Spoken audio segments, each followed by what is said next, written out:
जैसा कि आप देख रहे हैं इस वक्त हम मौजूद है बारसोई में। यहाँ पे जो है भाकपा माले के विधायक कॉमरेड महबूब आलम साहब जो है मुजफ्फरपुर में जो मस्जिद में झंडा लहराया गया था उनके खिलाफ विरोध प्रदर्शन किया। तो आज हम महबूब साहब से जानना चाहते हैं कि आखिर ये विरोध प्रदर्शन क्यों ज़रूरी है और इस पे लेके क्या कार्रवाई करेगी बिहार सरकार, इसके बारे में जानते हैं। तो सबसे पहले सर आपका सच बिहार में स्वागत है। मुजफ्फरपुर में जो भगवा झंडा फहराया मस्जिदों पे, तो उसको लेके आपका धरना प्रदर्शन था, तो इस पे लेके बिहार सरकार क्या करेगी या पुलिस प्रशासन क्या करेगी, आप क्या कहना चाहते हैं? देखिए, रामनवमी के बहाने शोभा यात्रा निकाली गई। शोभा यात्रा सैकड़ों वर्षों से निकलती है। रामनवमी भगवान राम का जन्मदिन है, उसके लिए हम खुशहाली मनाते हैं, सांप्रदायिक सौहार्द का मेंटेन करते हैं, एक दूसरे हिंदू मुसलमान गले से गले मिलते हैं। लेकिन अभी अचानक नरेंद्र मोदी की सरकार जब केंद्र में आई है तब से इन शोभा यात्राओं का चरित्र को बदला जा रहा है। शोभा यात्रा में हथियार की क्या जरूरत है? आपने देखा तलवार निकला, राइफल निकली, कट्टा निकला, गोली बंदूक निकला, फरसा निकला। इन तमाम हथियारों को लेकर के जो मुजफ्फरपुर का पारू थाना का काजी मोहम्मदपुर गांव है, मुजम्मा पंचायत, तो देवरिया से एकम्मा तक PWD होते हुए जो रैली निकालने का परमिशन था, उस परमिशन था और रैली जब निकली तब पुलिस उसको एस्कॉर्ट कर रही थी, पेट्रोलिंग कर रही थी। तो पुलिस के सामने उसने रूट कैसे बदल दिया, एक बिल्कुल गांव के टोला में कैसे आ गया, और टोला में एक सुनसान सन्नाटा वाला मस्जिद में 80 घर मुस्लिम वहाँ है ही, और वहाँ खड़ा होकर के गाली गलौज की गई, डीजे का अश्लील गाना बजाया गया और अश्लील नारे जो आजकल प्रचलित है, कपिल शर्मा वगैरह सब जो लगा रहा है कि गोली मारो सालों कपिल मिश्रा जी, ऐसे नारे लगाने के बाद और बूट पहन के मस्जिद पर चढ़ गया और मीनार पर झंडा लगा दिया। कोई चुकी था नहीं वहाँ। उसके बाद शेर घाटी की एक घटना है, एक ई रिक्शा चालक को पकड़ के उस जय श्री राम बोलने के लिए मजबूर किया, और जब वो बोल नहीं रहा था उसकी निर्ममता से पिटाई हुई।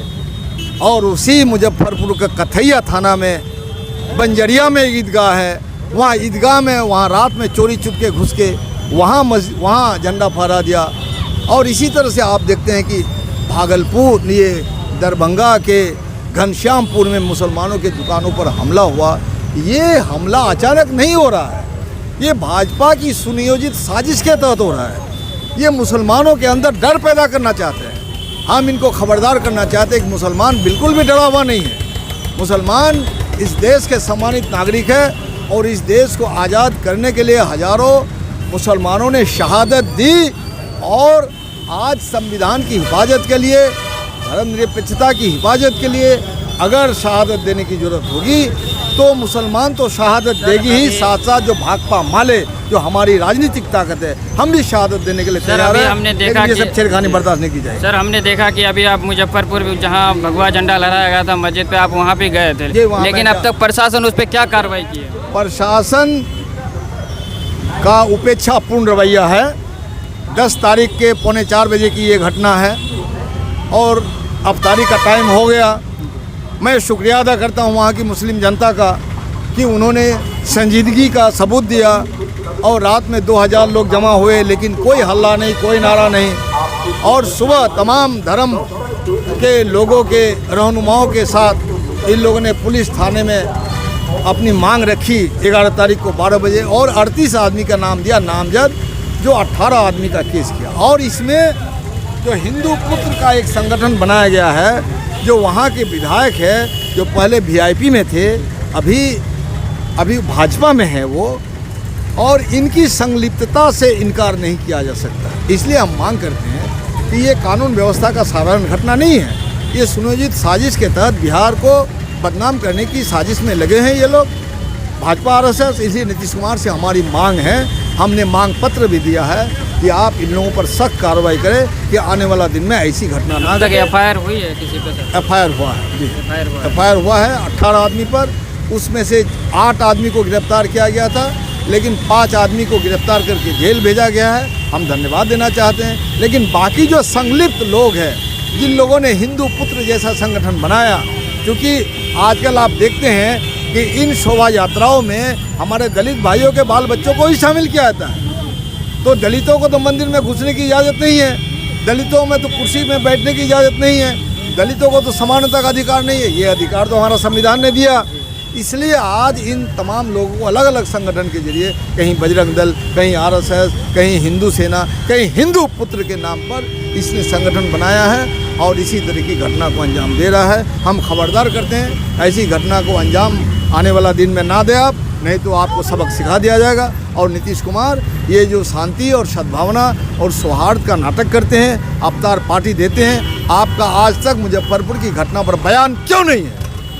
ये आने वाला विधानसभा में हम लोग ये जवाब मांगेंगे उनसे, उनको जवाब देना होगा। सर, देश में ऐसे कई सारे जगह जगह पे, पूरे देश में कई सारे स्टेट पे ऐसे घटना कर रही है। हाल में ही आपने देखे दिल्ली में जहांगीरपुर में हुए, तो जहांगीरपुर में जो है कई सारे मुसलमानों को गिरफ्तार किया गया। इस पर आप क्या कहना? जहांगीरपुर में तो मुसलमानों को गिरफ्तार किया है। मध्य प्रदेश में मुसलमानों के घरों को बुलडोजर से ढहाया जा रहा है।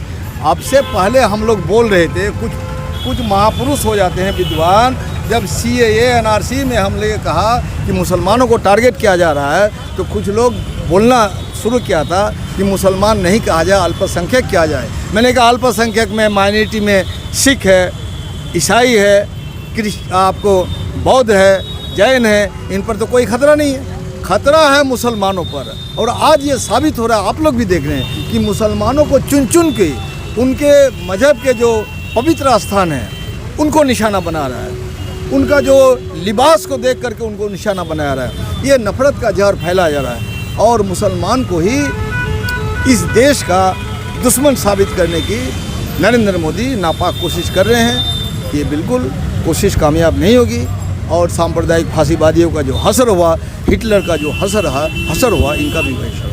तो सर, इसको लेके अभी तक जो है विपक्ष मतलब नज़र नहीं आ रही है। ना, विपक्ष भी है कहीं कहीं, लेकिन हम लोग, हमारी पार्टी इसमें तत्पर हैं हम लोग, और इन मुद्दों को हम अनदेखा बिल्कुल नहीं कर सकते।